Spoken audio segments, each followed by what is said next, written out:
Hello guys, welcome back to my YouTube channel SK study a way of success. मैं हूं आपका educator Shivam Mishra और यहां पर लेके आए हैं आपके लिए काफ़ी इंपॉर्टेंट वाला यूपी बोर्ड मॉडल पेपर 2023। जी हां, ये बोर्ड परीक्षा 2023 के लिए मॉडल पेपर है जो कि बोर्ड द्वारा जारी किया गया था 2022 के लिए।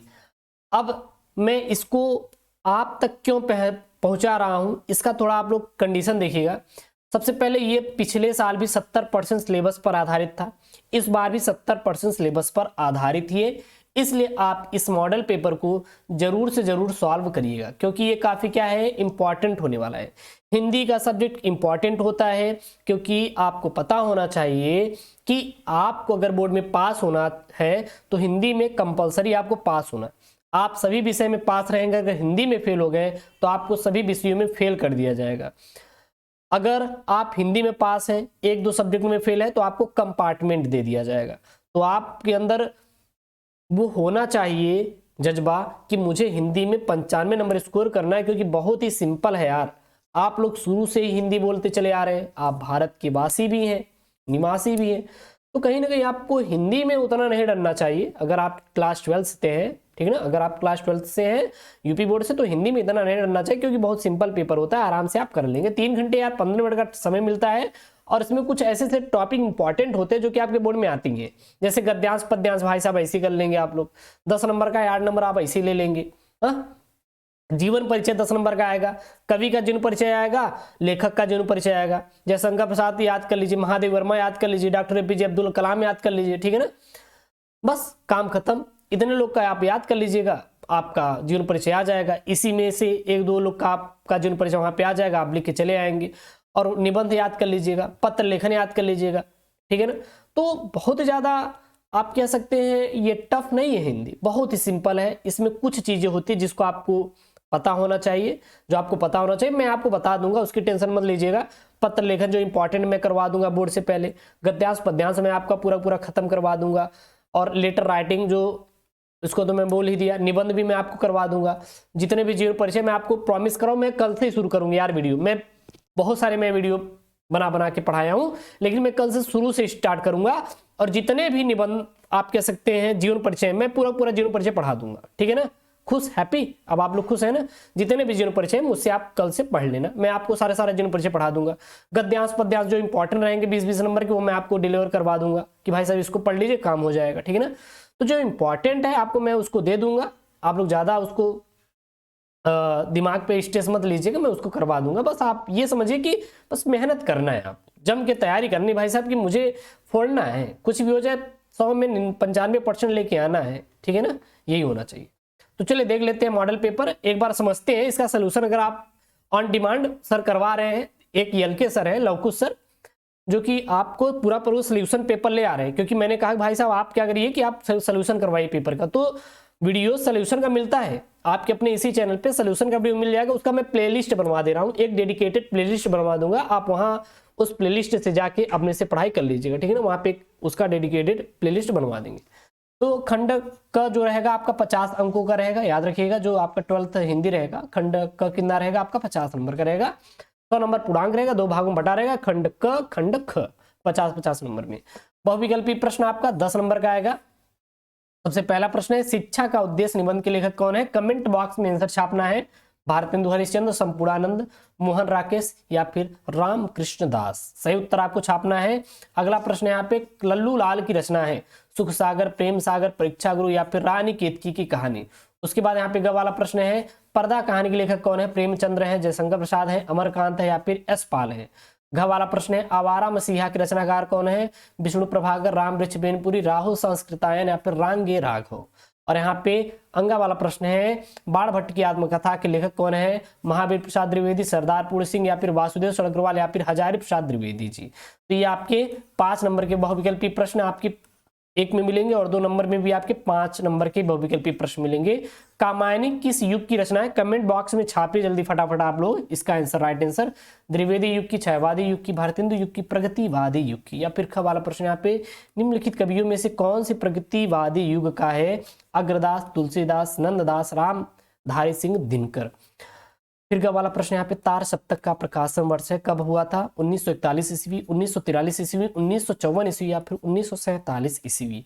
घ वाला प्रश्न यहाँ पे द्विवेदी युग की रचना नहीं है, कौन सी यहाँ पे द्विवेदी युग की रचना नहीं है? प्रिय प्रवास, साकेत, भारत भारती या फिर कामायनी। एक बात याद रखिएगा कि आप अगर 12th में है तो 12th को आप ऐसे स्टडी कीजिए कि बाद में जब आप कॉम्पिटेटिव एग्जाम की तैयारी कीजिए तो आपकी हिंदी तैयार होना चाहिए, क्योंकि यूपी त्रिपल कुछ ऐसे विभाग होते हैं जिसमें आपकी हिंदी आती है और ये हिंदी पूरी 12th से ही उठाई जाती है। तो इसलिए आप कोशिश करिए कि 12th की हिंदी आपको अच्छी तरीके से याद होना चाहिए।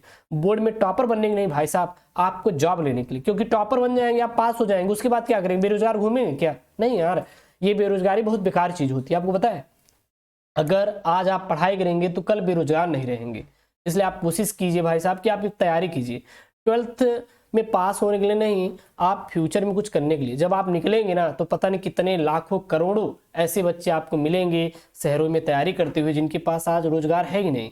क्योंकि देखिए, बच्चों की गलती नहीं है यहाँ पे, क्या सरकार की गलती है। सरकार अपने चुनाव को समय पर करवाती है लेकिन एग्जाम को समय पे नहीं करवाएगी। एक बात याद रखिएगा, जब एग्जाम देने आएंगे ना यहाँ पे कॉम्पिटेटिव एग्जाम, तो आपको पता चलेगा कि ये होता क्या है। दुख, दर्द, पीड़ा तीनों एक साथ आपको मिलेगी और एक कमरे के अंदर मिलेगी, ठीक है ना। टेंशन ना लीजिएगा, इसका भी एक्सपीरियंस आपको मिलेगा जब आप कॉम्पिटेटिव एग्जाम की तैयारी करेंगे तब।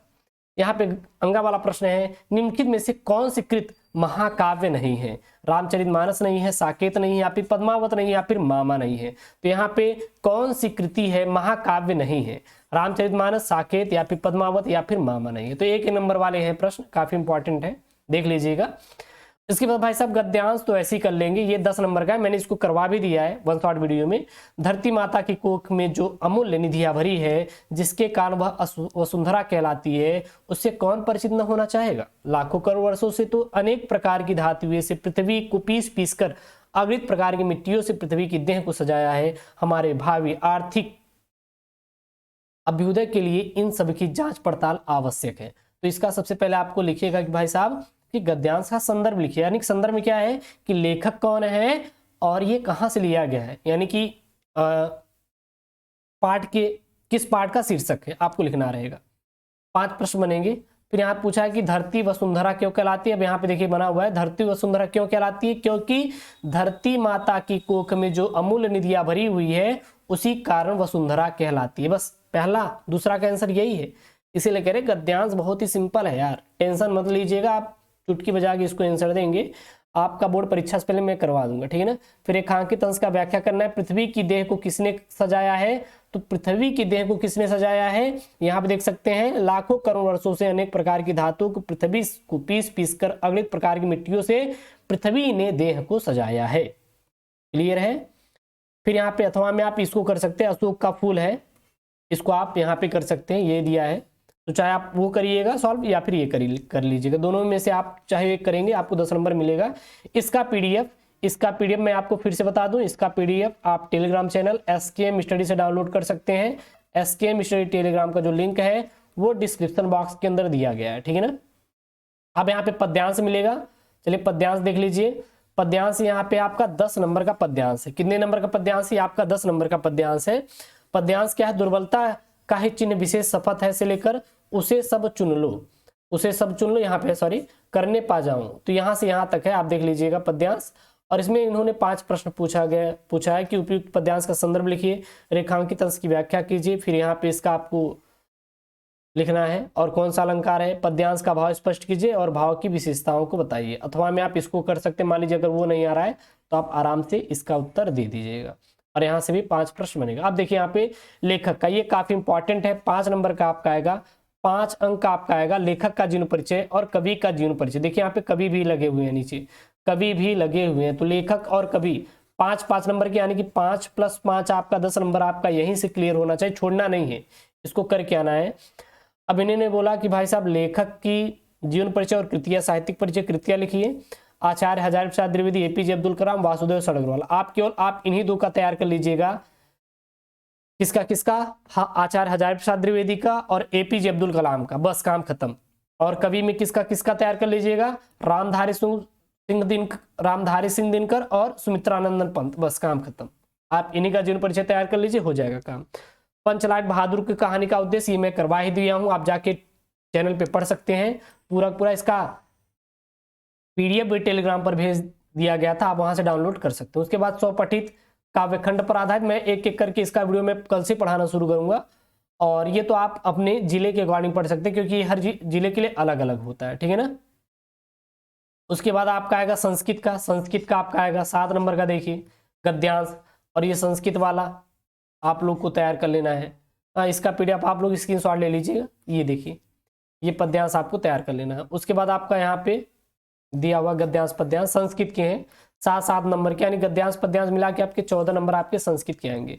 मुहावरे आप ऐसे ही कर लेंगे, जो कि 2 नंबर का आएगा। तलवार की धार पर चलना, टका सा जवाब देना, दाल में काला होना, नमक मिर्च लगना, तो ये तो आसानी से प्रश्न है, इसको मैं एक एक वीडियो में करके पढ़ा दूंगा, ये हो जाएगा। संधि विच्छेद आएगा, जैसे कि तथापि का संधि विच्छेद क्या होता है, फिर परमेश्वर का संधि विच्छेद क्या होता है, यहाँ पे दिया है। ऑप्शनल वाले प्रश्न इसको मैं करवा दूंगा। गायक का क्या होता है आपको बताना है।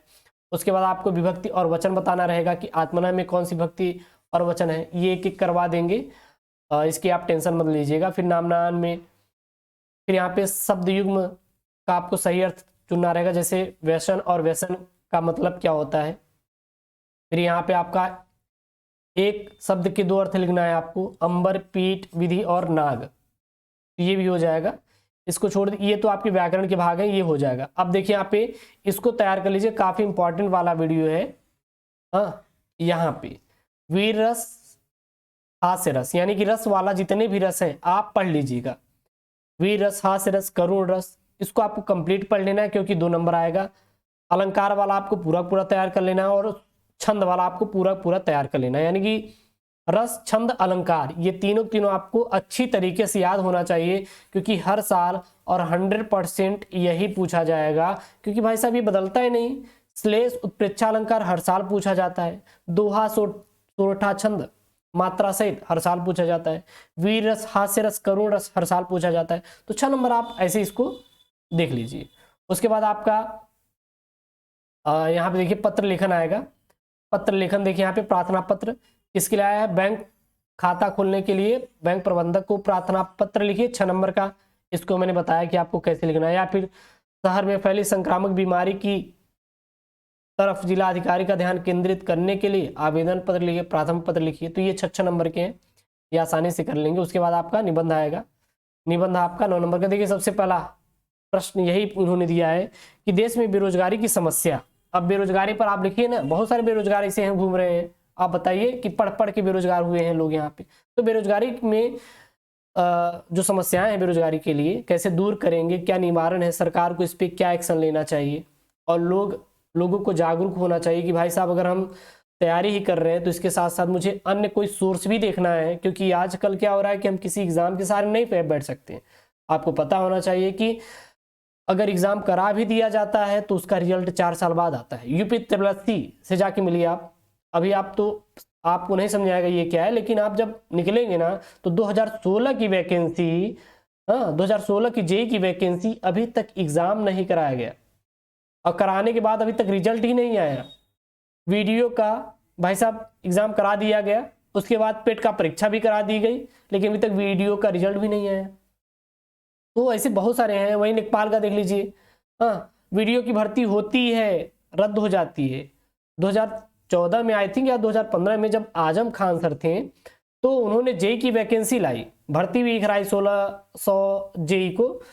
भाई साहब 4 साल वो लोग काम किए, उसके बाद भाई जब योगी सरकार आई बोलेंगे भाई साहब तुम लोग गलत तरीके से भर्ती हुई तो भाई निकल ले, भाई सबको मार मार के निकाल दिया। उन्होंने कहा भाई साहब आप लोग सबको निकाल देंगे हम। सोचिए जरा, 4 साल गवर्नमेंट जॉब में रहते हुए भी उनको निकाल दिया गया, तो आप किसका भरोसा करेंगे?